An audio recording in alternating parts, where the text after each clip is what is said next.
মেয়েটাকে অনেক দূর থেকে ফলো করছিলাম যে কি বিক্রি করে। কত রাখবি সবগুলো কতই?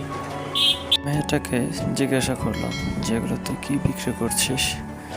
ও বলছে এই পাতাগুলো নাকি বিলেতি দিনা পাতা বলা হয়, এই পাতাগুলো ভর্তা খাওয়া যায়, তোগুলো ভর্তা খায়, তার জন্য বিক্রি করতে আনছে।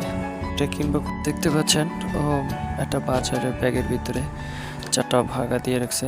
ওকে দাম জিজ্ঞাসা করলাম, ওর দাম বললো 4 ভাগা 60 টাকা।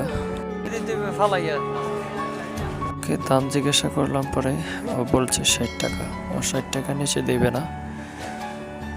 তো ওকে আরেকজন জিজ্ঞাসা করছে যে তুই কি 60 টাকায় বিক্রি করবি না কমে বিক্রি করবি।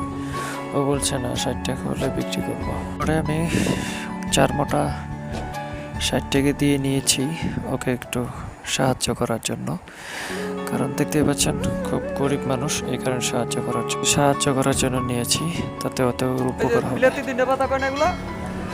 এই পাতাগুলো 60 টাকা দাম হয় না, তারপরও নিয়েছি যাতে ওর একটু উপকার হয়, তার জন্য 60 টাকা দিয়ে নিয়েছি। ওকে বলছি যে ঠিক আছে আমি তোকে 60 টাকাই দেবো, তুই প্যাক কর।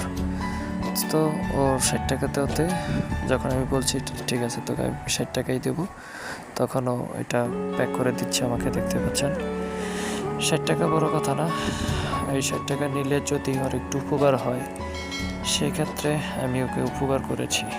বাড়ি কই? বাড়ির কথা জিজ্ঞাসা করলাম, পরে বললো বড় বাড়ি। প্রিয় দর্শক, যদি ভিডিওটা ভালো লেগে থাকে তাহলে শেয়ার করবেন, লাইক করবেন, বেশি বেশি শেয়ার করবেন।